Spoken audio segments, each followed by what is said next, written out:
Good afternoon, colleagues. I hope you all are well. Can I just please get a thumbs up if you're able to hear me? The audio is clear. Okay, thank you very much. Good afternoon, colleagues. I hope that you are all well. We'd like to welcome you to the workshop hosted by the Research Capacity Development Unit at the University of Johannesburg, and we are very excited to have you join us for today's important session, which is titled Principles and Practices for Creating an Impactful Manuscript. So my name is Lorenzo David, and I will be your moderator for today's session. And firstly, I'd like to express my gratitude to all of you for taking the time to participate. Before we get to introduce our facilitator today, Dr. Natasha Muna, I would just like to go through some house rules for the session. So firstly, regarding questions, if you have any questions during the presentation, please feel free to either raise your hand, we will activate your mics, or to type your question in the chat box, and I will ensure that the presenter is aware of your query. On this note, Dr. Muna, would you prefer to have questions at the end of the session, or are you okay to take them as the presentation goes through? So I'm okay to take them as the presentation goes along. What I've done is designed a series of sort of activities that we can do. So those will be good moments then to address questions around the activity space. Okay, perfect. Thank you. Secondly, with regards to recording and materials, please note that the session is being recorded and the presentation slides will be provided by the presenter. We will request this from Dr. Muna. Both the recording and the slides will be uploaded to our Moodle communities by early next week. During the session, you will receive a feedback survey in the chat, and we kindly ask that you fill it out to help us assess the workshop's value as well as provide suggestions for improvement for the RCD unit. Additionally, we request that you please take a moment to share your appreciation for the facilitator's efforts. We also would like to mention that the feedback survey will also contribute to our facilitator as well as RCD reporting. And by completing the survey, you will ensure that you will receive a certificate of attendance through our RCD management system. So once again, we'd like to thank you for being here, and we look forward to a productive and an engaging session. So I will just quickly go through and introduce our facilitator for today, Dr. Muna. So Dr. Muna is the coordinator of UCT's Faculty of Health Sciences Writing Lab, where she leads academic literacy support and capacity development for staff and students. Her research explores literacy practices in scientific disciplines and how these shape students' access and success in higher education. Dr. Muna is currently involved in two long-term projects, the first of which is the Integrated Literacies for Learning in Sciences, and here they investigate the literacy and visual literacy practices critical to student success within science.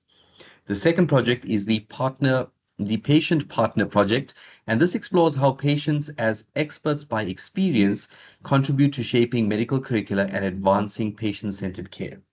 Dr. Muna's work highlights the vital role of communication in both scientific learning as well as medical education. And with that, Dr. Muna, I'd like to hand over to you. Thank you once again for honoring our invite, and we look forward to an engaging session with you. Thank you. Thank you so much for having me. I'm not sure if I'm able to put my camera on. Is that okay? Just for a moment. That's completely fine. Okay, Thank you. Cool. All right. Hi, everybody. I prefer to have my camera on just so that you can kind of have a face to the disembodied voice.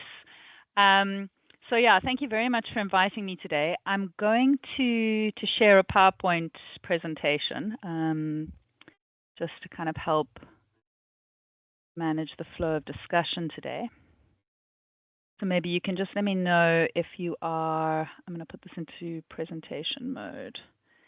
Are you seeing these slides? Yes, we're able to see the slides, and it's in presentation mode as well, Doc. Fantastic. Okay, thank you. So thank you for that introduction. Yeah, as you'll see from the screen, I'm sort of affiliated across a variety of spaces at UCT. So my sort of primary appointment is into the Center for Higher Education Development. where I am part of the academic development program and particularly the language development group. But I live pretty much all of my life down in the health sciences faculty. I say down because those of you who know UCT know we're a separate campus a little bit down the mountain, where I'm situated in Department of Health Sciences Education. And from that space, I direct the faculty's writing lab, which is basically a faculty-based writing center. So myself and all of the consultants, the small team that work with me in the center, we all have postgraduate qualifications either in the health sciences or the biological sciences. So although I now situate within an educational space, that's not where I began my life. So I began my life as a scientist. My PhD is in molecular and cell biology, but as a postgraduate student myself, I began working at UCT's Writing Center, and that really completely shifted the way I thought about the work I was doing, particularly the way I was thinking about the writing up of my thesis, and the way that we understand science writing. And so it was from that experience working there for a number of years that I really started to shift my area of focus and my interest towards the language practices within scientific and academic writing. And so for the last 10 years now, I have been based in health sciences, where we established the writing lab and where I've continued to direct it. And it's been a really incredible journey. I really feel like I've kind of found my place sitting between these scientific and educational spaces, and I think that allows us a really rich view of how academic writing works across different disciplinary areas and for different purposes. So I'm aware that we are a wide, diverse, mixed group of people today, different levels of study, different disciplines of study.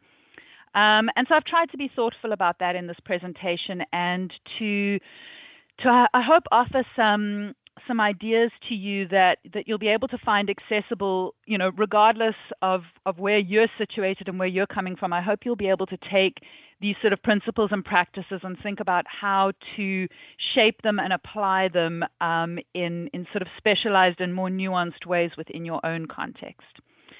So yeah, so that's just a little bit about me and kind of how I come to be doing this work. So when I think about the notion of impact in research, the sort of the visual image that always comes to my mind is this one on the screen, this kind of surface of the moon with these craters of impact, this kind of permanent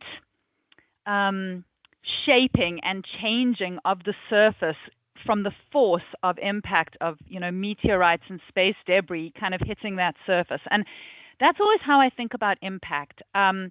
Something that creates a permanent shift, a permanent change. And so I think for us as researchers, when we're thinking about our work and we're thinking about impact, that's really where it hits hardest, where we're starting to think about how do people take the ideas that we're writing about, take the new knowledges that we're creating, the theories, the explanations, and actually use these things. Because when they actually start to use these things, we actually then have an opportunity to impact and change the way things are happening and the landscape of our disciplinary spaces.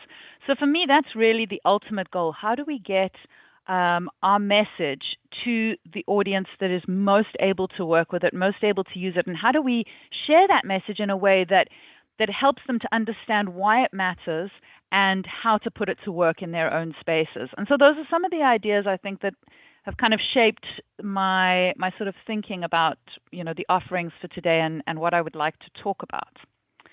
As I said, I've kind of woven a sort of series of activities, writing activities into this presentation, because sitting and talking about writing is like sitting in a workshop and talking about how to drive a car or how to ride a bicycle. And it can all make a lot of sense in theory when you're discussing it, but then you've actually got to go and put these things into practice. And so for anyone who's ever learned to drive a car or learned to ride a bicycle, you will know that That doesn't happen without wobbles, without kangaroo petrol, without, maybe falling over before you get it right. So writing is very much a practice. It's not really something that we can learn about just through talking. So it starts with the ideas, but then we need to think about how we apply them. So I think one of the most important ideas that really we need to have at the core of our work with writing, if we want to create impactful writing, we need to start to recognize writing as a central practice. And I think some disciplines do that better than others. Some disciplines have a very clear and explicit view of the role that writing plays within their context. Other spaces, and here I'm particularly thinking more of the science STEM-based spaces, tend to have a less clear understanding of writing as part of the work that we do.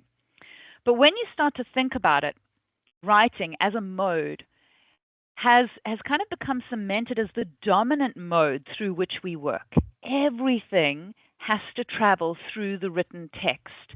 So if we want to access spaces, if we want to apply for something, it always has to be in writing. And, we can spend months and years doing research and gathering data, analyzing it, coming to really incredible findings and conclusions, but none of it actually exists and is usable or accessible by anyone else until we've put it in writing. Or if we're in our postgraduate years, we can spend, 2 or 3 years developing as researchers, doing the work that helps us to master the discipline or to philosophize about our discipline.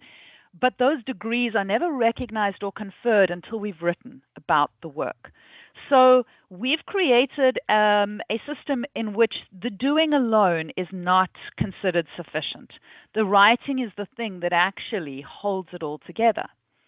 And when we start to recognize that writing is a central practice, we start to realize how it kind of holds the keys.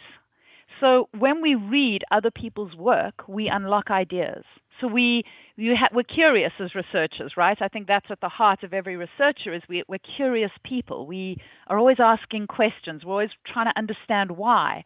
And one of our first sort of steps in that process is always to go to the literature and read.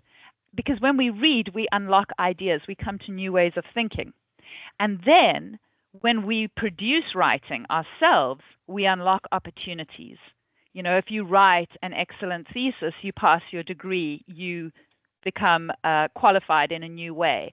If you write a good piece of research and it gets published, again, that may unlock further opportunities for you for promotion or for job opportunities, right? So our writing, plays a really important role in kind of shaping how we move through the world. And truthfully, as researchers, the research work, the doing of the research is only half of it, as this reference highlights for us. Our work is not finished until we've written about it. And when we start to see it that way, we start to realize that the research work only matters if we're writing about it. And we invest very heavily in learning the skills, the techniques, the analyses of our disciplines, in learning how to do those things, but we seldom invest as much in learning how to write well within the context of our discipline, how to communicate what we're doing. And so we really do need to come to recognizing how central writing is, and that as much as we invest in learning the other practices and skills of our disciplines, we also need to be investing in learning the writing and the literacy practices of our disciplines. And writing not only is this kind of dominant mode that holds it all together, but it's also an opportunity for an expression of our identity. It's also the way that we, as individuals, as researchers who have a unique perspective, who see the world in a particular way, who make sense of ideas in a particular way, the writing is our opportunity to express that, to share our understanding and our view with the world. And that's a very powerful thing, to have that tool at our disposal to represent our identity as researchers. And I think especially important for us as researchers located in the African context to own that identity and to step into our ownership of identity as African researchers who have a particular perspective situated as we are in the sort of so-called global south relative to others who may see the world very differently, right? So I do think that we have to take advantage of that opportunity to really express perspective and to convince others of the way that we see the world. And for me, that is part of what it means to produce impactful research. So throughout this presentation, you'll see that I have drawn from a little article around advice from editors, which engaged a variety of different journal editors across a number of disciplines, asking them what are the things that make for a good manuscript. And so I've drawn from this article to use some of these kind of key pieces of advice to sort of anchor the points that I'm talking about. So if we're thinking about writing and writing being a central part of the research process, then we really need to think about what it means to write and how do we write well and what does a writing process look like? We're so well acquainted with a research process. We know the steps of our research process. We know what happens first and what will happen next. We're often less aware of writing as a process that we can work with. So I like this comment here. You know, if you're writing and you can't think of the word that you want, don't worry about that. We get very stuck sometimes on those details. You know, move on, come back later. Write, don't edit, or you will lose your flow. And I think there's a lot that sits behind this quote. And so I want to start by talking about what does it mean to write, not to edit. How do we work with a writing process that's going to really help us produce an impactful publication? So I think it helps to start by understanding what does a writing process look like. And writing really begins before we start writing. It starts with what we would call pre-writing. So this is the time in the process where we're gathering ideas, we're reading, we're thinking, we are grappling with concepts or with data and starting to put things together in a very rough, very abstract, and sometimes very internal way. And this is a really important part of the process. I think, you know, when we invest well in this kind of pre-writing, preparatory thinking phase, we're much more easily able to move into a writing process, more easily able to essentially start putting words down on a page. So our process is already started when we begin thinking about writing.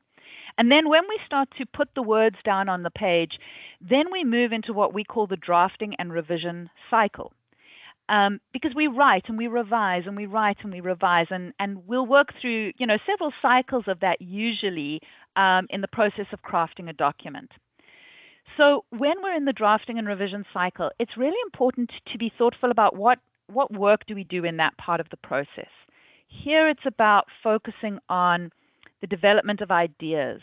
Have I captured all the kind of content and ideas that I want to bring together as part of the discussion in this text? Have I thought about organizing them in a way that creates a logical flow, that develops a series of connected ideas?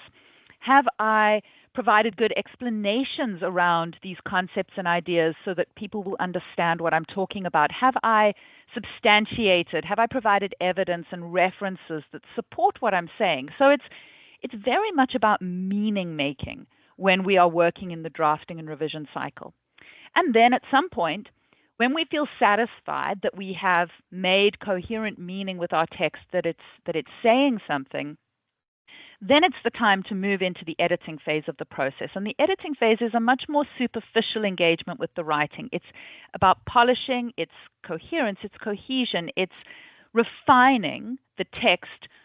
That's the focus, refining the text rather than refining the meaning of the text, although the two are very much connected. But I think it's helpful to recognize them as two separate phases in the process, because what so often happens is that when we get stuck in our writing, when we get stuck, right, we want to feel productive. And so what we do is we jump into the editing process because we can see progress when we're editing. We can see a paragraph start to look more polished, start to take shape, and it gives us a sense of productivity. We feel like we're doing something, right? But what often happens is we'll spend our afternoon, our precious hour or two that we had set aside for writing. We'll spend it polishing this piece of text because we're stuck in our ideas and we sort of can't move forward. But then we'll go away and we'll read something, we'll have a conversation with someone, and the tangles in our mind will come unstuck, and okay, that's how I'm going to get through this, or that, okay, now I see what makes sense. And so we'll come back to the writing, and usually we rework and pull apart everything that we spent a long time polishing. And so I think that we sometimes jump into editing too early because it gives us a false sense of productivity. So I really want to encourage you that when you get stuck in your writing, usually it's about being stuck in your thinking, because we're writing about quite complex and challenging ideas. And so when you feel stuck, instead of trying to jump forward and starting to edit yourself, rather take a step back from the writing, go back into the thinking and the reading and the talking, so that you can then come back into the writing and allow the ideas to flow and develop without kind of inhibiting yourself. I think it's also then important to recognize that for so many of us, we kind of see that then the editing and then the submission of the work as the end of the writing process. And for a long time in our lives, particularly in our undergraduate experiences, that was the end of the writing process. But research writing is fundamentally different in that it always has another step. There is always a feedback or peer review step in a research writing process. So if you are writing as a postgraduate student, you share your writing with a supervisor, you will get feedback from them that you must engage with, right? If you are writing, if you're submitting your thesis for examination or your dissertation, you will get feedback and comments from examiners that you must engage with. And if we're publishing, right, we will get feedback from our reviewers that we must engage with. And so it's really fundamental to start recognizing that feedback and peer review are an essential, inherent part of a research writing process. And that because of feedback and peer review, it means that it will always send us back into that drafting and revision cycle of the writing. It's very rare that we won't receive feedback or peer-reviewed comments on a piece of research writing. And so I think having an appreciation for what the research writing process looks like helps us to also understand that we don't produce beautiful, polished, perfect, impactful publications on our own, right? Because even when we read beautiful, polished, impactful publications that are authored by a single person, we actually now realize that that was never just the work of one person. Every good piece of research, every peer-reviewed piece of research has had input from a variety of people along the way, from editors, from reviewers, possibly from colleagues or supervisors at one point or another, into the shaping of that work, into the crafting of a sort of a conceptual offering of ideas. And so I think it's really important to recognize that when we draft writing, when we produce writing, it isn't all about trying to get it perfect the very first time. There's a process that we need to be working with, and a recognition that it's a collaborative process. So we begin by doing our very best with a piece of writing and taking it as far as we possibly can go with it. But then we know that we're going to share that writing with others, with editors, with reviewers, who will then take a turn, and they will work with our writing, and they will add comments and suggestions and thoughts for how we can develop further, what else we could do, how we could improve, and then they'll send it back to us. And then we get to work with those ideas to strengthen, to refine our work. And so there really is a collaborative process to producing impactful research. And I think that's something important that we need to be aware of as writers, because I think otherwise we feel an enormous sense of pressure to produce these perfect, polished pieces of work entirely on our own. And sometimes we think we have to sit down and do that right from the first step of the process, without appreciating that it really does take time and multiple iterations to get something to that point of really being impactful. So I'd like to invite you to take 3 minutes to think. And I've written it like that because we often in writing centers talk about thinking through writing. So writing offers us a vehicle, a mode, a way of processing our thoughts. And so when we put things down in words, that gives us a way to explore those ideas differently. So I'd like to invite you to think through a few words about the features of your own writing process. Yeah, how do you write? Do you work with a process? Does your process look like the one that I described? Does it look different? In what ways might you be doing things that are helping you or hindering you? And then to identify just one thing that you would like to focus on improving in your own writing practice. I think sometimes we try to take on too many things and change too many things at the same time, and that becomes quite hard to do it in a meaningful way. So I think it often works better to just identify one positive change that you could make to your own writing practice that's going to help you move towards producing more impactful publications by working with your process intentionally. And then once you've had a few minutes to maybe just think and write, I'd like to invite any comments or questions that people would like to share at this moment, and then we'll start talking a little bit more in detail about the text itself. I'll set a little 3-minute timer on my phone just to kind of help keep us on track.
So that was either a very quick or very long 3 minutes, depending on where your mind went to. So I'd like to take a moment now to invite any questions or comments that anyone might want to sort of share at this point.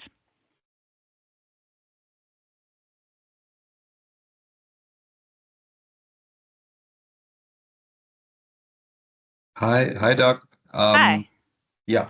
So I think maybe I'd start. So I actually see there's a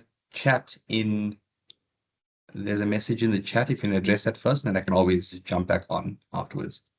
Oh, okay, sure.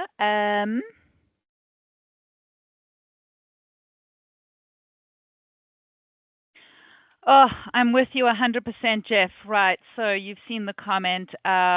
Jeff is asking, how do we safeguard and cultivate the craft of writing as a human-centered art form, resisting the potential erosion by AI? And I feel very strongly about this. I think that, first of all, it's important that we understand AI as a large family of sort of software with many different kinds of applications. And I think some of those applications can be very helpful and very supportive. And in different disciplines, they work in different ways. So I think it's important that we think about how AI is or isn't useful in our disciplinary context. But when it comes to generative AI, so your chat GPTs, your Claudes, your large language models that will generate text, and writers or people being tempted to outsource the generation of text to a piece of software, I do think that is deeply concerning. And I think that the way to safeguard against this is to help people to understand how important it is to be able to express our own identities through writing. And as researchers, our identity is our perspective. It's the way we see the world. And I think if we appreciate diversity of perspective, as researchers, I think we must appreciate diversity of perspective because that is how we push the boundaries of our knowledge.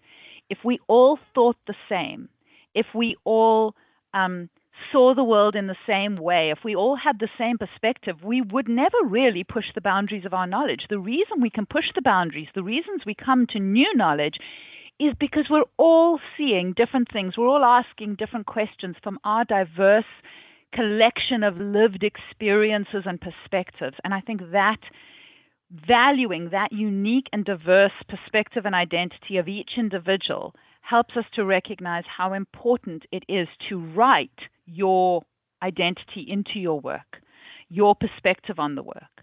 And I think the thing that really concerns me, particularly, as us being researchers from an African context, is that large language models are trained on, big portions of the internet and places like that where the dominant writers are still white, male, Western, able-bodied, Judeo-Christian, heteronormative, cisgendered, and there is nothing wrong with any of those identities that, or any of those sort of aspects of identity that anyone may carry, but those are all privileged identities.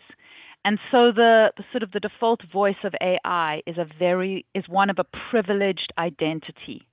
And my concern with AI is that it perpetuates dominant and privileged identities and will increasingly marginalize quieter voices and voices of dissent. And so I think it really does start with taking ownership of your writing, recognizing that your writing is a really powerful tool for self-expression, and not outsourcing that work to a piece of software. I feel sometimes like it's a little bit like I don't know if any of you know the movie The Little Mermaid, where the Little Mermaid Ariel trades her voice with the sea witch so that she can have legs and walk on land. And I feel like using generative AI is a little bit like that. We take our voice and we trade it for this ready-made piece of text.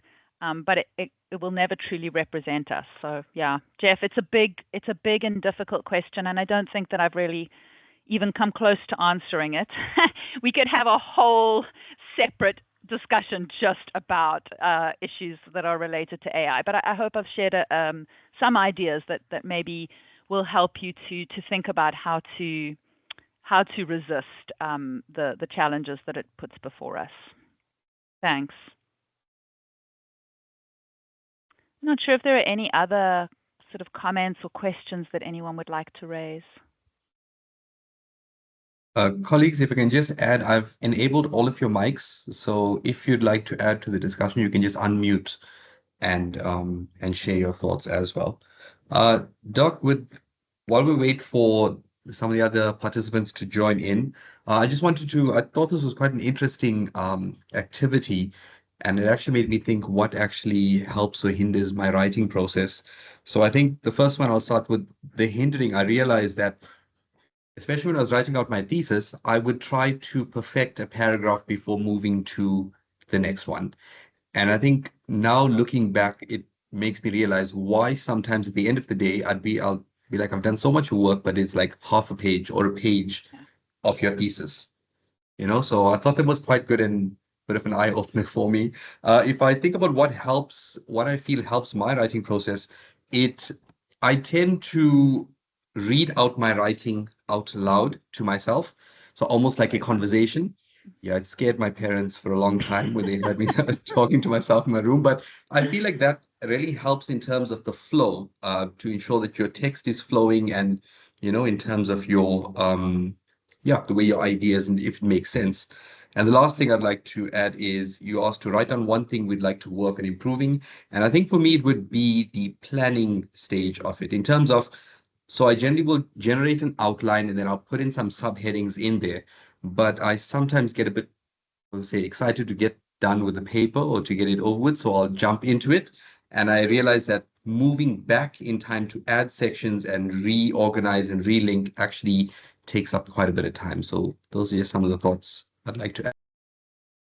Thank you. Thank you for sharing that. I think those are really useful strategies, and I love it that we can also just learn strategies from one another. I also do the reading out loud strategy because I find that when I read just sort of silently in my mind on the screen, I will miss things, and I'll read over things because I know what I thought I was writing, or I know what I thought I wanted to say, and when I read it out loud, I pick up where I Mm. haven't quite matched the text with Yeah. what was going on up here. It's a great strategy, so thanks for highlighting. I see there's a hand. There's a hand from Dr. Kenny. I think Dr. Hi, Kenny, you yeah, can please unmute. go ahead. Thank you so much for the presentation. I wonder if you can hear me. Yes, clearly. Awesome.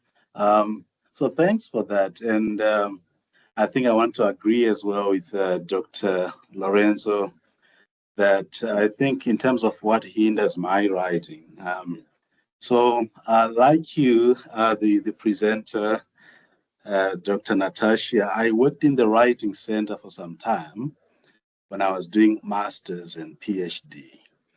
And I think it hindered my own writing process in a way because I was conscious of the work I was doing at the Writing Center. And so I didn't want to write something shoddy and send to my supervisor. So I was conscious of who I was. And so I think it affected me because I then wanted to perfect everything I wrote. And so my supervisor kept on reminding me, Kenny, you write well, so just send something to me. So don't try to perfect it. Send it to me, then I can give you comments. And then in terms of what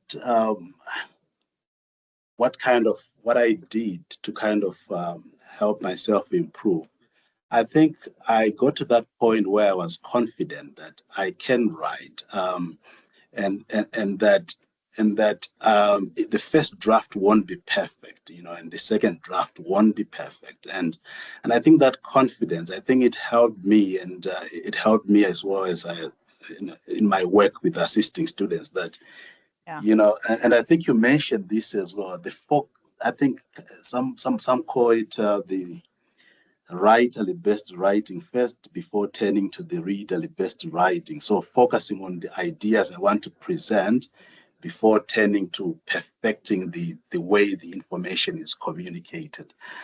Thank you. I find this to be very helpful. Thanks. Thank you. Thank you for sharing. Yeah, and thank you for those comments. I think, and I love what you said about it. It's not just your own benefit as a developing writer, but it also then helps the way you think about supporting students. And I think that's so important because we didn't all get good guidance from our own supervisors. And I think if we're able to learn how to better support the next generation of students, I think that's how we start to sort of shift practices and shift the system. So thank you for sharing. Okay, so I think let's move into the next section. I am aware of the time. And I just want to very briefly touch on the sort of the notion of thinking about where we publish our work. And I don't want to spend too long on this because I'm aware that the previous session this morning focused entirely on how to choose a journal. And unfortunately, I wasn't able to be there, and I'm not sure whether you were able to be there. So I'll just share a couple of thoughts from my perspective as it relates to thinking about impact. So coming back to the advice from the editors, check your article is within the scope of the journal, right? And he says it may seem obvious, but it's surprising, how often people are sending, articles to journals that are not actually appropriate. And, looking at some previous issues of the journal that you want to publish in and making sure that your work is kind of in line with the topic, with the discussions that have been going on in that space, So really being thoughtful about choosing journals, and I'm sure that this was unpacked in quite a lot of detail in the previous session. But I think one idea that I have personally found incredibly important and helpful in thinking about research writing comes from Lorelei Lingard, and she wrote the journal as conversation metaphor is a powerful conceptual shift because it leads writers to think of their work not as another manuscript, but as the next turn in a conversation. And I really love that idea that my writing was really a way to participate in an ongoing global disciplinary conversation, right? And I think that this isn't always how we think of publishing. So often we think of it as a kind of a global filing system, a checkbox. I must just publish my work and then it's out there. Now I have done the exact same thing. I've had that mentality, and now years down the line, I think, why is this paper not getting cited? Why is no one reading it? Well, because maybe I wasn't sufficiently thoughtful about where I published that work or how I framed that argument or who I directed my message towards, I was just thinking, get it published. That was kind of my end goal. And that actually really inhibits us. So what Lorelei Lingard is inviting us to do here is to start to think about how we are responding to what others have said and how others might respond to what we're saying. So a conversation, an ongoing disciplinary conversation about these ideas. And you'll notice I use a lot of analogies when I talk about writing, because I think sometimes these ideas are very abstract. And analogies help us to connect these seemingly abstract ideas to some very real things that we actually understand quite well. And when we connect these abstract ideas to the things that we actually understand quite well, then they don't seem so abstract anymore. We start to really understand how to work with these ideas. So, the way I think of this is, I always imagine the cocktail function, the welcome function, that first night of a conference, and you arrive and you sort of go into the room and, maybe you don't know very many people at the conference. So, you'll pick up a drink and you got a snack and you're sort of milling around and kind of half listening to the different groups of people as you sort of wander through. And you're listening out for, what are people talking about? And and who's talking about the things that I know about and my areas of interest, and then you sort of, oh, they're talking about something interesting, and you sort of mill around and you listen to that conversation a little bit, and then you kind of have a response. I actually want to say something. I'd like to contribute to that conversation. I have things to say. I know something that's relevant or interesting. You'd like to hear about this. But what we then so often do in like the publishing sense is then we start wildly looking around the room going, oh, okay, where's the keynote speaker? Where's the conference chair? Where are the most important people? And then we dash over there to that group and we go, hey, guess what? And that group of people kind of turns around and goes, okay, we weren't talking about that, but thanks for telling us. And when it comes to publishing, it's a little bit like that. We have these ideas, these important things that we want to share, that we know there are people who will be interested in this, but we don't always target the people that will be interested. We don't go to them. We start to look for the journals that have got the highest impact factor. Who are the most important people? Let's rush over and tell them, even if they've not been talking about what we're talking about. So although I understand why we have to think about things like impact factors, and that is it's a relevant metric to be aware of, it shouldn't necessarily be the most important thing in deciding where we're sharing our work, not if we want to create impact. So I think it's really important that we think about how do we target the people that can actually do something with the knowledge that we have produced or created. And so I'm going to invite us to take another moment to think about this, right? So forgive me, I can't remember who said this quote, and I mean, I have it written up and stuck up above my desk at work, and sometimes it encourages and motivates me, and sometimes it mocks me, but it says, if you consider yourself to be a researcher, you are always working on at least one paper. And so, like I say, sometimes that encourages me, sometimes it mocks me, but I'm hoping that everyone is currently working on at least one paper. So I'd like you to think about, whatever the current piece of research you're working on, whatever you are most close to sort of writing with at the moment, what is your message? What is it that, try and capture that in just a sentence. What is it that your work is offering, right? Is it a new idea? Is it new information? A different way of seeing something? Maybe a new theorization or an explanation for how something works or why something's happening. So what is that message, right? Think about what it is that you want that group of people to know. What is it that you want to say to them, right? And then who are those people? Who needs to hear your message, right? Who can use what you're offering? Who can actually take what you're going to share and apply it in some way in their context, right? Because that's the space where your work is going to have impact. If someone's actually going to take those ideas and apply them in some way to their thinking, to their doing, right? And so we need to be thinking about who are these people. And when we're thinking about who are those people, then we can start to think about, well, what do they read? Where do they read? How do I get to them? What's my access point to those people that can actually use this and do something with it? So I'd like to give us, again, just a few minutes, and I'll put a timer on my phone again, and to invite people to, again, do some thinking through writing, and try to kind of hone in on what is the core message of your research work at the moment, and who needs to hear that? What are the characteristics of that population? What are the things, the features of that group of people? Because once you have a good sense of that, you'll have a better sense of which journals are perhaps the ideal point to start exploring for targets for a publication if you really want to kind of dial up the volume on impact. Okay, so let's take a few minutes now to think and write.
Okay, so we had just about 5 minutes to do a little bit of thinking and writing. And again, I'm happy to kind of just take this moment to do a quick check-in. You know, if there are any sort of burning questions or any kind of key comments anybody would like to make right now, I'm happy to take a quick round of engagement.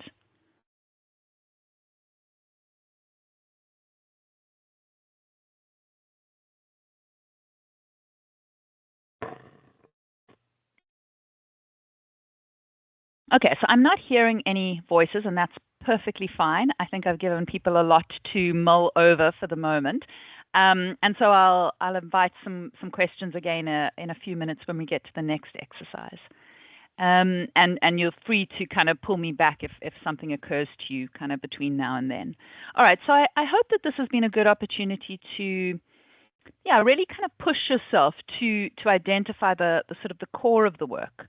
And it's an important step in the process, I think. And it really kind of picks up on this issue that this piece of advice from an editor, right? So make sure it's clear where your research sits within the wider scholarly landscape, right? So where are you located? Who are you talking to? And which gaps in our knowledge is it addressing, right?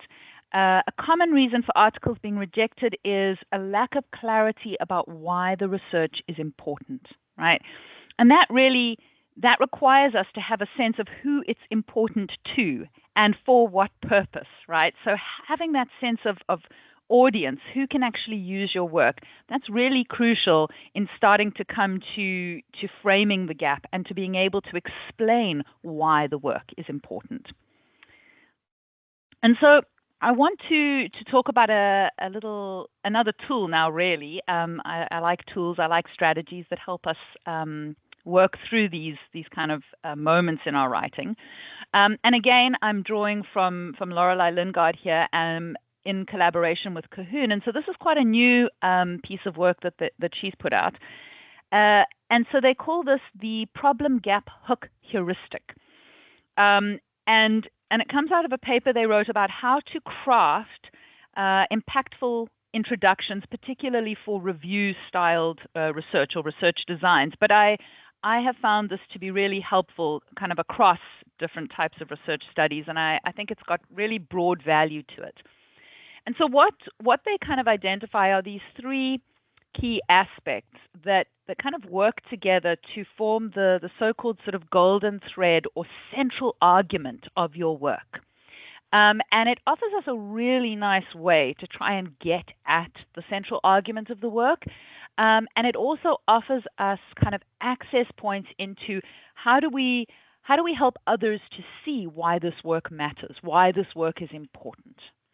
So what they talk about is the idea that there is a problem, an issue, a question, something large that we grapple with at a societal or a disciplinary level, right?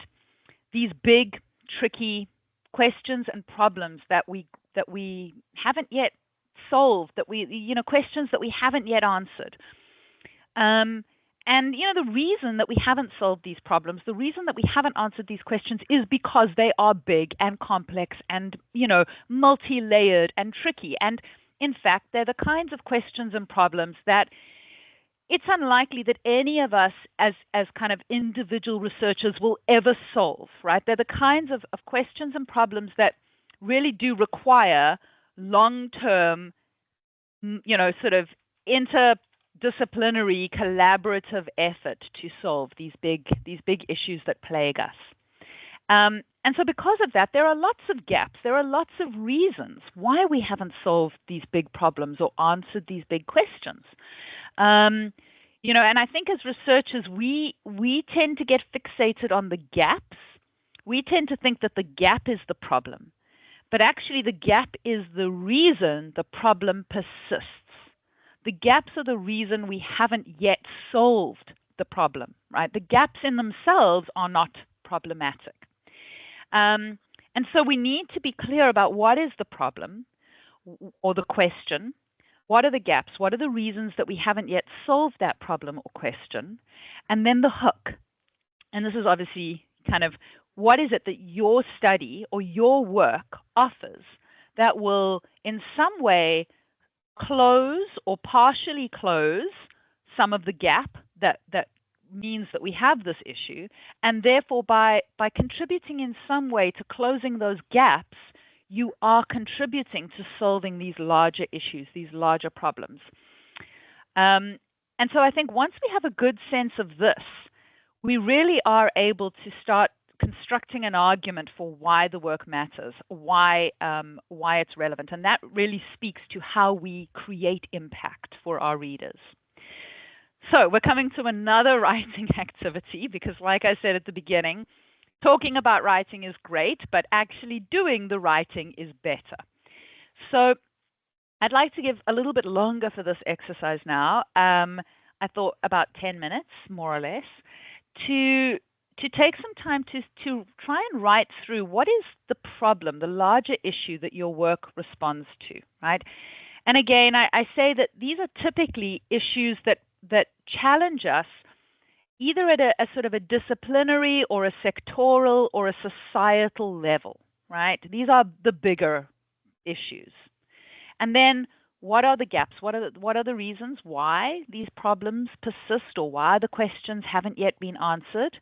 And then what is it that your work offers? What is it that you are doing in your study that is helping to solve those gaps? So coming at this can sometimes be quite tricky.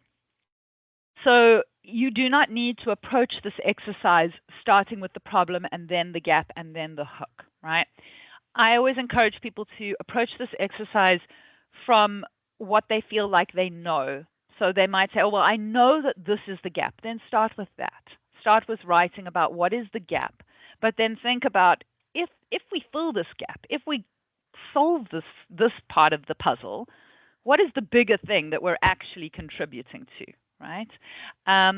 Or you may feel like, okay, well, I know what I did. I know what my hook was, right? So you might start with the hook and work your way backwards, right? So don't feel constrained by the kind of the flow of these points on the slide, but rather use them as a way to prompt you to really kind of identify these different kind of anchor points in your research, the larger problem, the immediate gaps, and then the actual work that is being done. Before we go into this, I do want to just check if people have understood this as an activity or if there are any questions or uncertainties that just in terms of doing this little activity together. Well, individually, but together.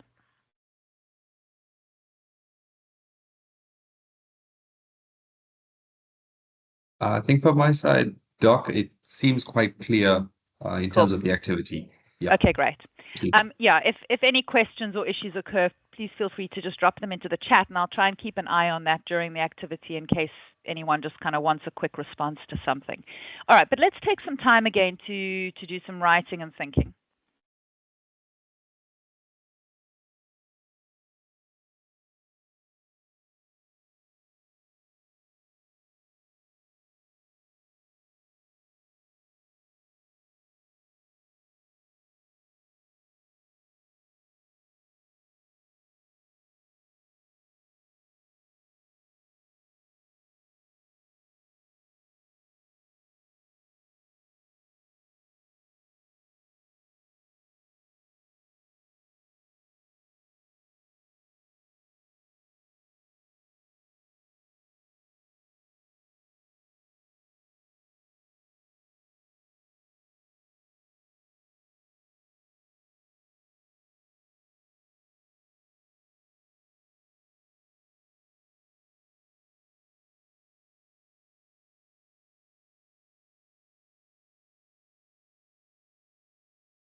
Okay, so we've had around 10 minutes to sort of hopefully do a little bit of thinking about this. And so I'd like to again, invite any questions or comments that maybe have bubbled up while doing this exercise. Anything that this sparks for you that you'd maybe like to share with the larger group.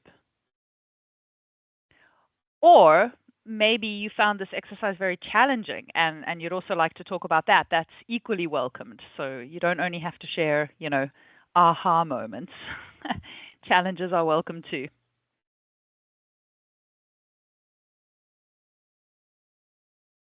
Hi, Doc. I'd just like to add something. So in trying to come up with a brief outline of the introduction, what I notice is that especially in my research area, when I read papers, it's very similar. Like lots of papers, it almost seems as if they're all rewritten from the same source in terms of the problem is, let's just say, current cancer therapeutics is not efficient due to certain reasons.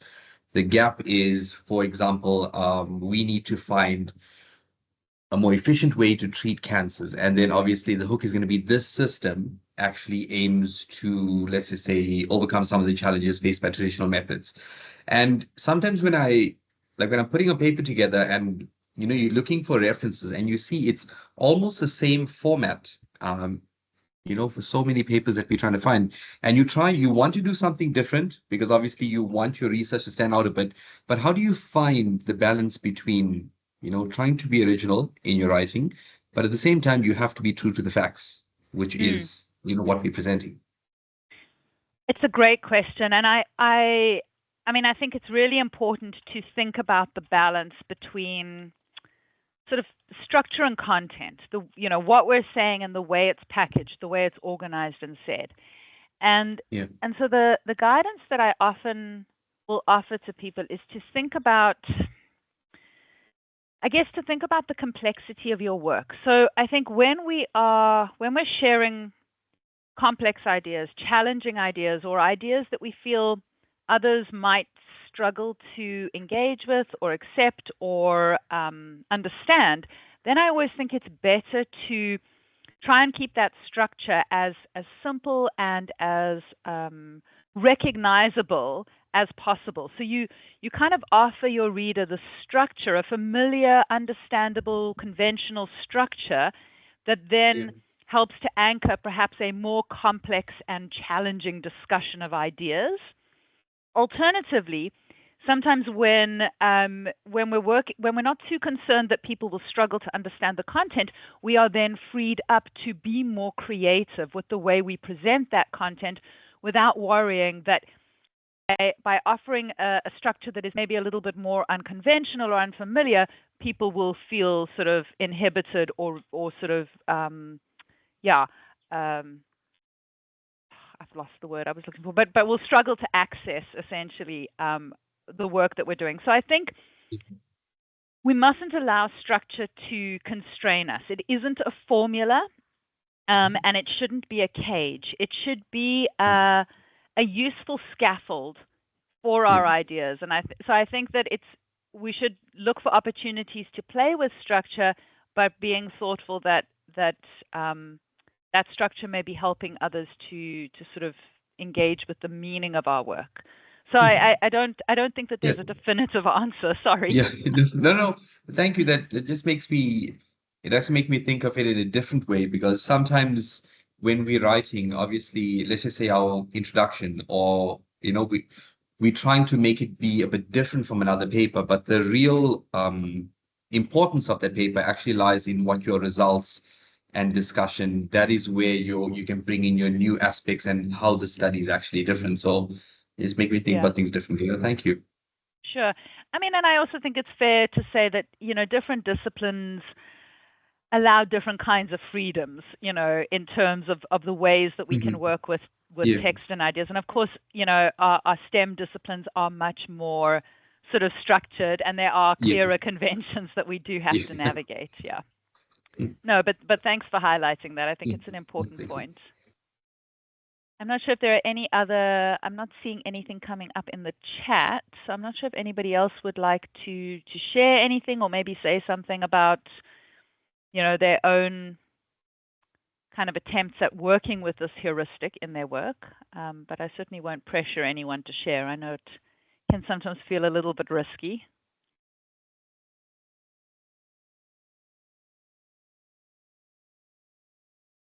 Okay, so if there are no sort of further comments at this point, then let's move on. I'm hoping we'll have a little bit more time again at the end, although there are another, I think, 1 or 2 activities. But I'm hoping we'll have some more time for conversation as we move on as well. So thinking about this idea of the golden thread as kind of helping us to kind of get at that central argument. And we kind of come back here again to advice from an editor, you know, and I love this piece. If someone asks you on a bus to quickly explain your paper, can you do that in everyday language, in simple language, right? Like this clear argument should appear in your abstract in the first paragraph, right? Even the first line, if you can manage. Don't make us hunt for your argument. Like, don't play hard to get with your work, right? Don't make someone hunt for your argument. And make sure your argument runs through all the sections of your paper. So that golden thread, that central argument that you use to kind of structure your introduction, that thread actually must continue. And when it comes to now the discussion of the findings or the results or the outcomes of your work, you really want to be discussing those findings in relation to that golden thread, how they have helped to close the gap, how these findings are contributing to solving larger problems and answering bigger questions for us. So this idea of the argument is really important. And I think one of the challenges that sometimes we experience when we think about the idea of argument is the way we understand the concept of argument. And I like so many ideas that we sort of draw from our everyday lives. The meanings that these concepts have in our everyday lives are sometimes very different than the way we mean them in our academic contexts. So when we think about an argument, the function of an argument is always to try and get somebody else to kind of agree with your perspective, to be willing to reconsider what they currently think and potentially open themselves up to adopting a new way of thinking based on what you have offered them.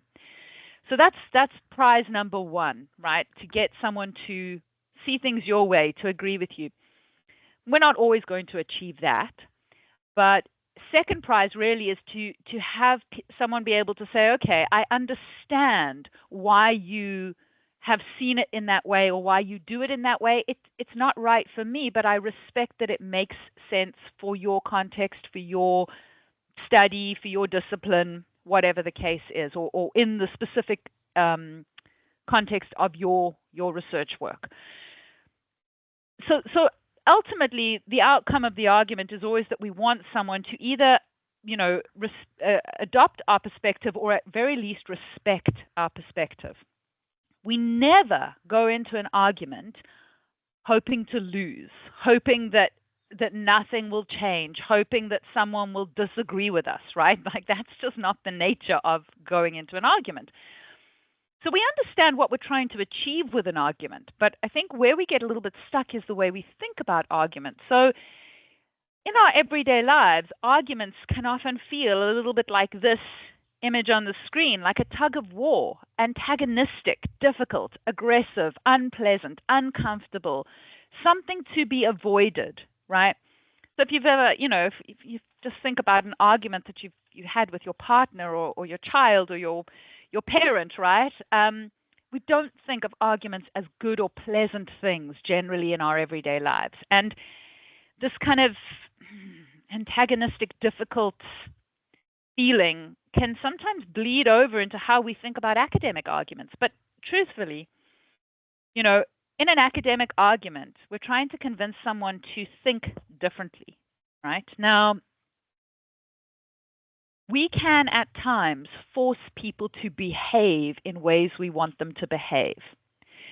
But you can never really force someone to think what you want them to think, right? our mind is kind of our last vestige of autonomy. Even if I'm nodding my head, I may still be thinking something different in here, right? So you can never force someone to think what you want them to think. And so when you come to that realization, you realize that kind of antagonistic tug of war sort of idea about arguments that we often use in our everyday lives, that is never going to work in an academic context, because we can't force people to see things the way we want them to see it. And, in my humble opinion, I don't think that this antagonistic approach to argument actually works anywhere. And so over the years, I have come to see argument very differently. I now see argument as a bridge building activity. And I try to apply this everywhere in my life. So with my teenager, with my partner, really everywhere, because I think it's such a productive approach to negotiating different perspectives, different opinions, different interests, different desires, right? And what it means is that we begin by kind of acknowledging and respecting that everybody holds a perspective or a position for some reason, right? We're positioned and we see the world in particular ways for legitimate reasons. We've all got our reasons, right? So that we begin by respecting that someone may see things or think differently than me, and they've got legitimate reasons for that. And so when we argue, it's about recognizing that there's validity, that there are strengths and affordances in all of these different possible positions or perspectives that we might be exploring and navigating. But that in offering someone a different or alternative way to thinking about these things, we need to kind of construct a bridge that leads them from one way of seeing something to another way of seeing it. So these bridges, they don't just exist. We have to construct them, these pathways that lead us from one perspective to another perspective on something. And the way that we do that in an academic context is by building one piece of evidence on top of each other, right? So we use evidence to build these bridges from one way of seeing something to another. And for most of us, and most commonly in an academic context, our evidence comes from the literature. So we use the literature as evidence, as building blocks, and then obviously, when we come to the discussion of our work, we use our own data as part of this. But initially, we use the literature as evidence to help construct these bridges, these pathways that lead us from one way of seeing something to a different way that we could possibly see or understand something. And I think that this is it offers us a much more productive view of what it means to construct an argument in our text. So in thinking then about how do we take that golden thread, that central argument, and how do we then layer the evidence onto that? How do we bring in those building blocks that from the literature that help to build that bridge through a series of ideas that we want to share with people? And here the tool, the sort of strategy that I really like is the CARS model of introductions.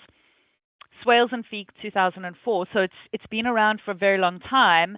And it's still quite widely used. In fact, some of you may have been in workshops in other contexts or with other people who have also talked about this model. And so it's just a really nice, simple way, I think, of seeing how we can use the literature to introduce our work, but also to begin to structure that argument. So CARS stands for Creating a Research Space, right? And it takes place over a series of what Swales and Feek describe as 3 moves in our writing. So move 1 is about establishing a territory. Where is your work located? What's the territory of this, right? And that gives us the space within which to describe the problem that this territory faces, right? Be that, as I said earlier, at a disciplinary level, at a sectoral level, at a global level, at a societal level, what is the territory and what are the challenges or problems that we're particularly concerned with in relation to this territory? And then once we've established the territory, so the where we're located broadly, then within that territory, we must establish a niche, right? we must identify these areas that are ripe for occupation and that we are particularly well suited to occupy, right? That's really what we mean when we use that word niche.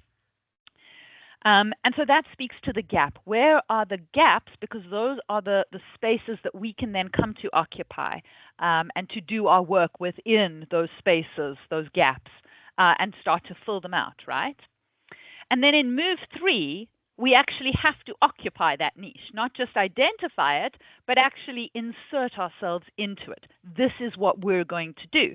And so when we look at these 3 moves, establishing the territory, establishing a niche, and then occupying the niche, I see alignment to the problem gap hook heuristic. Now, Lingard and Cahoon didn't talk about this alignment in their paper. This was never their intent. But in looking at these 2 models, I think that they work really well together. And I think that by utilizing both of them, we can actually, produce a really well-structured, engaging, meaningful introduction that leads somebody into a piece of work in a way that really captures their interest and their understanding.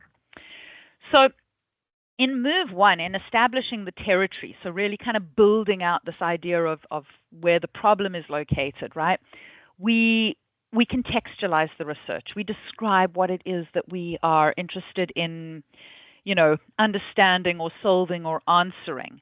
And this gives us an opportunity to talk about the status quo. So what does the territory currently look like? What are the features of the territory? And here these images, like I said, I use lots of analogies. I always think of it as a landscape. I always imagine that I'm describing a land, a place, a country, a territory. Like, what are the features of this place, right? What do we know? What's kind of accepted? What's standard, right? What are the things that we can, the anchor points, the things that we can rely on? And then we start to move to identifying, well, okay, but now where are the gaps? Where are the niches within this territory, right? So we start to be able to focus on work that is responding to this problem, right?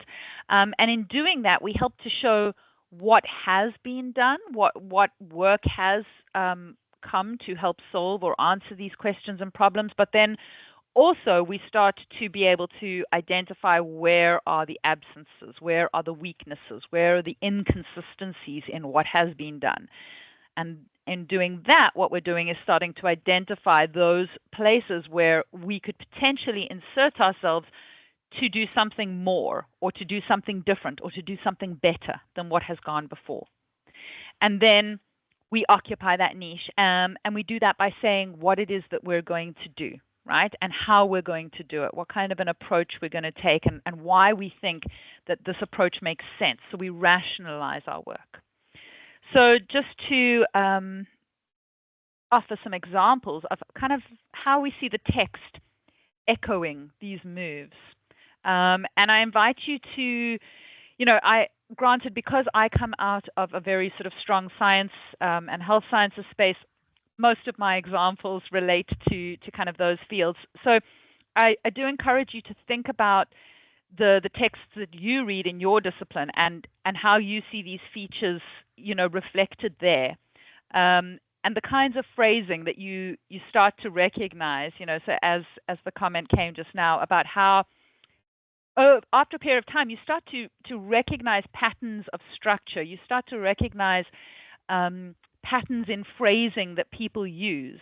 And while sometimes it can feel a little bit like, oh, this has sort of become a stock phrase, as I said, it does help to signal things that people kind of have an awareness of. And so that helps them to sometimes better focus on what it is that you're saying.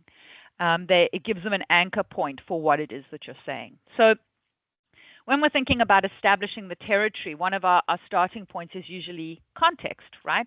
Defining, describing, providing, shaping the context of the work. So anchoring it somewhere. If we could be anywhere in the solar system, where are we? Okay, we're on planet Earth. Let's talk about that, right? So we see phrasing in papers that speak at the beginning, usually very broadly, right? The worldwide prevalence of chronic kidney disease. So a global scale might be spoken about, or a national scale. In South Africa, the low participation rates in higher education, or whatever the case is, right? So we often see publications starting very broadly, and this is important. What we're doing with this broad introduction is we're it's almost like we're making the front door to our house as wide as possible so that we can invite in a broader readership, so that our audience can find their way into our work, find themselves within this territory. So it's really important in terms of enabling people to access your work that we do start more broadly when we're writing an introduction. And then we usually go on to say something about why we think this issue matters, this problem, this question, that sort of situates within our territory. Why are we interested in it? Why are we doing work around it? Why are we asking questions? Okay, so we want to say something that demonstrates why we think this matters. So we might say things like, "Oh, it's been studied extensively." We're demonstrating that there's a large community interest in this issue, right? It's a classic problem. We've been sitting with this for a really long time, or this is an issue that actually increases risk or has knock-on effects. So we really can't delay. We need to be trying to solve this, right? So there are different strategies that we can use, but they're all working towards establishing why we think this matters. And that's a matter of our perspective as the researcher. Why do we think these issues matter, right? A mouse. There we go. Once we've started to sort of establish the importance, we can then often move into sort of generalizing a little bit. And this is the sort of part of that process where we start to begin to describe what is generally known. What are the things that we feel we can more or less rely on within this territory, feel fairly confident or consistent within this territory? And then in between that, we start to look for the room for the gap, right? So we might talk about what is known. We might talk about things that are standard within the field. We might talk about things that are considered clear characteristics of something, right? So these kind of known anchor points that we work with. And once we do that, we start to move into a process of looking at the knowledge that has gone before, right? So reviewing what have others done, what have others said, what is it that we know about this territory, right? And that leads us very kind of organically into move 2, which is now starting to establish the niche. So this is all about starting to highlight where are the gaps. And there are a variety of strategies that we can do to help us with this. So we might make a counterclaim. We might challenge what has gone before. We may say, well, that's wonderful. So there have been these studies, but they have failed to consider this. Or, there's an alternative that is under-researched, right? So you say it must be like that, but we haven't actually understood if it could be like this, right? So we might make a counterclaim. We might indicate an actual gap, like something is missing, right? We haven't got consensus on this yet, right? No one has actually looked at this yet. It just hasn't been done, right? So we might indicate things that are missing. We might ask questions. We may say, okay, that's all very well, but how reliable is this finding that we think is such a well-known idea? So we might ask questions about things that others haven't asked questions about before. And then at other times, we are not always necessarily building on inconsistencies or weaknesses in our field. Sometimes it is about extending a tradition of generating new knowledge within a field. So, for example, doing things like scoping reviews, right? This is a tradition that most areas of study really value and benefit, and could benefit from more scoping reviews to help us, get a better handle on this massive proliferation of research that is out there for us to work with. And scoping reviews really offer a service by helping to organize some of that research into a way that makes it easier to kind of look across the landscape. So sometimes it's not about doing something that challenges or is completely different. Sometimes it's about continuing traditions that help to build our understanding. And once we've then sort of articulated what is the space that we occupy and why that space is available to be occupied, right? We then announce how we're going to occupy it. So then we talk about what work we're going to do. So we'll see phrases that say things like the study has been designed to do this, or as a case study or a randomized controlled trial. The intent is to answer this question, or we aim to do this in this study, right? In some disciplinary contexts, it's appropriate. If you have clear outcomes, clear findings, it's actually appropriate to sort of announce these as part of the structure of the introduction, so that your reader has a very clear sense of what you're going to explain to them, how you got to these answers, but sometimes it's appropriate to lead with those answers, and you'll know because you'll recognize if this is how it's done in your discipline. And it's usually helpful and important to rationalize your approach. Why? Why are you saying we should do it like this? Why this design? Why this way? Why this question? What is it that this is particularly going to be helpful for? And this is really speaking to that hook, right? What is it that your work offers that maybe is fresh or different, that someone else has not tried or done in this way or in this place before? And so, yeah, I think it's helpful to just have a sense of this and to sort of pay attention to how you see these moves reflected when you read, in your own disciplinary area. So, we've talked a little bit now, in terms of things like the problem gap hook and argument and building out an argument in our introduction and using literature to do that, drawing on the literature to sort of structure that. So we know, I think, as researchers that a lot of the time, actually all of the time, we have to approach our writing as if we're selling our ideas to a skeptical audience, right? And I really do think that that's a necessary kind of mindset, because as researchers, right, when we read with a critical eye, right? We're not just reading and going, yes, yes, yes. No, we're reading and we're going, but why? But that doesn't make sense. And where's the evidence for that? And what reference are you basing this on? And we ask questions as we read all the time. We never just accept, we interrogate, right? That is part of that kind of curious, critical mindset that we need to have as researchers. So we know that that's how we approach reading, and therefore we know that our reader will similarly approach our work in the same way. They're going to ask questions. We have to convince them of what we're saying. And we experience this very acutely when it comes to the sort of the postgraduate space, right? So having to, get approval for your research proposal, convincing an ethics committee to sort of grant approval, or, convincing examiners that your work has value, right? We know that these people are critically reviewing our work, very intentionally so at the postgraduate level, but in an informal way that continues into the research writing space, into the publication space. So we know we're selling. We know we have to do that, right?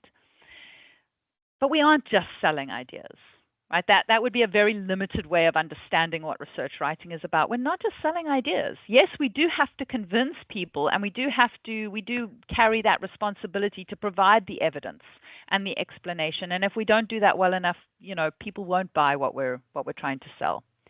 But alongside that, and as an important part of how we do that, we're also telling stories.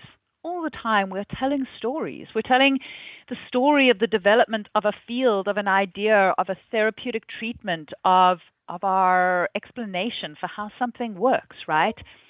Each piece of research contributing just a little bit more to that story, to how we understand, to how we make sense of things, right? And I think it's so, particularly, I guess, because I occupy the sort of the science space, I often hear students talk about how boring science writing is, and it's so dry and it's so awful, and I hate that people have a sense that that's the nature of science writing or academic writing, that it must be dry and boring and difficult. I disagree so strongly.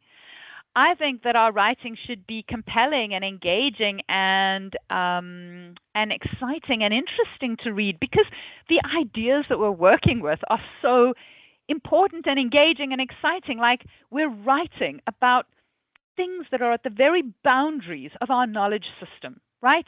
We are exploring things that have never been done before. And I think sometimes we lose the enthusiasm for our own work because we get bogged down in it. But we have to remember that. And that means that we're writing about things that are exciting. And if we hold on to the storytelling idea, I think we can make our writing come alive in a different way that helps us better connect with the audience and helps the audience better follow our line of reasoning, I think. This is the sort of genre of the story. I love it because it's so universal, and because, for all of us, it's the first kind of literary genre that we're exposed to as tiny children.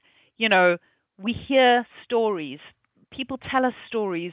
We make up stories. People read stories to us. So the story is like something that we are all very connected to. And I really like that as a way to think about connecting to your reader when we write academically. So, and I like to see that idea of the story echoed here, particularly because this is the editor of Stem Cell. And I think, you wouldn't normally think of a journal like Stem Cell as recognizing that there's a story to be told. But even here, there's a recognition that we're telling stories, right? So focus on a story that progresses logically rather than just like the chronological order of kind of what you did in your research process. So the story is really important. And I think finding multiple stories in our work is important. So especially for people who are early career researchers, thinking about taking maybe their postgraduate research and now publishing from that, right? There isn't just one story to be told. There are usually multiple stories sitting within a large and substantive research project, whether that's a master's or a PhD. There are usually multiple stories to be told. And that is one of the challenges of moving out of the postgraduate space is disentangling yourself from this large study and starting to see how within the bigger work that we do, there are often multiple stories. And sometimes those stories will target different kinds of audiences, right? So the last exercise that I wanted us to do together, and I'm just going to check the time. I hope we have time for this. Do we? Ooh, 12 minutes, maybe not. Okay. What I'll do is maybe we can do this very quickly. Okay. So this exercise is called the academic fairy tale. And it's not something that I developed. It was developed by one of my colleagues who's since retired, Associate Professor Lucia Thiessen. I don't know if anybody knows her or her work. But it's called the academic fairy tale, and it goes like this. Once upon a time in the land of something, people believed that something, right? But then I thought maybe we could do something. And so what I did was, and what I found, which will change the way that we do something, right? So what this does is it really just gets us to tell our research story in a very relaxed, informal way, as if we're telling a little academic fairy tale about our work, right? And so I'd love it if we could just take a quick 5 minutes to do this. And the idea is really that you just complete each of these prompts. It's like the idea is to really try and tell your research story as succinctly and quickly as you can in a series of prompts. And so what you'll notice from these prompts is that they target those kind of elements. So they're targeting what is the territory this research is located in? What are the ideas or the issues that your work is responding to? What is it that you wanted to try that was different, or what was it? What idea did you have to bring into this space? And what did you do with that idea? What did you do about those things? And then what did you find? And what impact do you think that will have? What's that going to change? Why does it matter? So it's just a very nice, low risk way to explore the notion of telling your researchers a story. And for those of you who might be working sort of from the postgraduate space into publishing, this is a really lovely exercise to practice or to try out what are the different stories that my work might tell. Because you can sit down for an hour and you can pump out, 4, 5, 6 of these little fairy tales and explore what does this one highlight? Which audience does this one speak to? What aspect of my work does this showcase? And it's a very nice way to kind of just get a sense of what is the larger story that your work is going to tell. Okay, so I'm going to be quiet. We've only got about 10 minutes left in this session, so we're just going to let's take 4 minutes. I'm going to challenge you to do this in 4 minutes to write your academic fairy tale, and then I'll take some questions and comments in the last 5 minutes that we have together. I'm going to put on my little timer again to keep us on track. Okay.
Okay, so that was a very quick 4 minutes, I'm sure.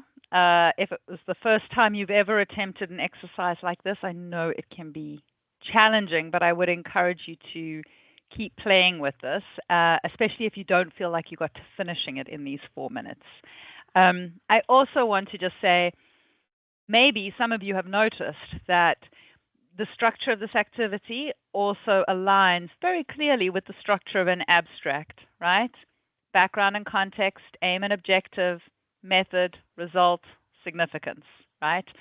Um, and so this is a beautiful exercise to use when you are writing an abstract, and it's how I start every abstract that I write. Always now. I begin with my academic fairy tale, and then I formalize it. I add in the detail, but I always start with the story, and it's such a nice, accessible way to produce that piece of text, but also to have a good sense of the larger message of your work. So I've just put on the screen here the link to the Writing Lab's website in case anybody is interested in just finding out more about the work that we do in the Writing Lab. We also have quite a nice set of open access resources around academic writing, particularly within the health sciences, and people are welcome to access those. And yeah, and I've put my email address in case anybody would like to get in touch with me directly about anything, but I'd be very happy to, yeah, engage in conversations with those who've attended today. So that's it from me. I know we have a couple moments left in case there are any burning questions. I'm going to stop sharing. Yeah, but I hope that this has added value for people. Thank you, Dr. Muna. That was a great presentation. I there's a lot that I'm actually going to use when consulting with students in terms of the writing. Colleagues, if anyone has any questions, please feel free to unmute your mic, or alternatively, you can type in the chat box. And then we will we'll ask Doc to address those. There is a comment in the chat, Doc. It says, "Thank you so much, Doc. This was really helpful and insightful." So glad it landed. You're very welcome. And there's another message from Elijah again. Says, "Thank you for the session." Victor as well, who is thanking you for the session. So with that, Doc, I think we can just go through, give the audience like a minute if anyone has any questions. But in the meantime, Doc, any last words from yourself, to the group? Anything you'd like to end off with? I think just to say that, like academic writing really is a practice. It's like practicing anything. You're not going to get good at it unless you do it regularly and unless you allow yourself the time to learn. So be kind with yourself, approach it as a learning journey, be intentional about regular writing, regular practice, and then also take moments to kind of look back at your past writing. So often we have this moment when we look back at writing we've done before and we go, oh, so awful. But actually, instead of going, oh, so awful, think about how far you've come, how much progress you've made, how you've developed as a writer. Because if you haven't developed, you wouldn't be able to look back and go, oh, you'd go, wow, that was wonderful, because you're still in the same place. So I just really want to encourage people to approach it as a practice, and I think as well that it's a lifelong journey. It's not something we just learn how to do and then we're done. It's something we can keep getting good at and better at our whole lives.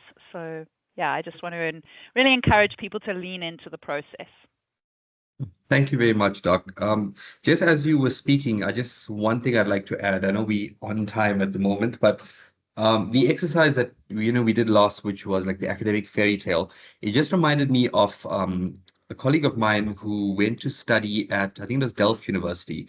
So doing the PhD there, and one of the first activities that they had to do was go through a course in terms of creative writing, where they had someone in the dramatic arts come and basically teach them how to translate your knowledge in science and present it in a way that's more creative so that, what a wider audience can actually understand. And that activity just reminded me of that, which I think sometimes is very easy for us to overlook when it comes to academic writing.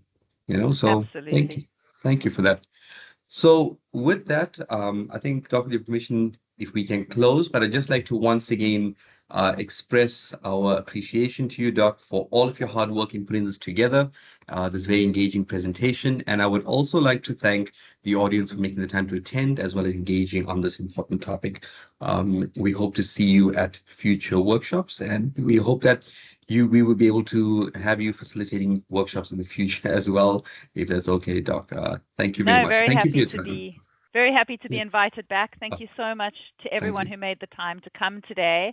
I really appreciate it. I know how tight our time is in academic spaces, so Yeah. I do appreciate your time. Thank you for being here. And thanks for having me. It was really fun. Thank you. Thank you very much, Doc.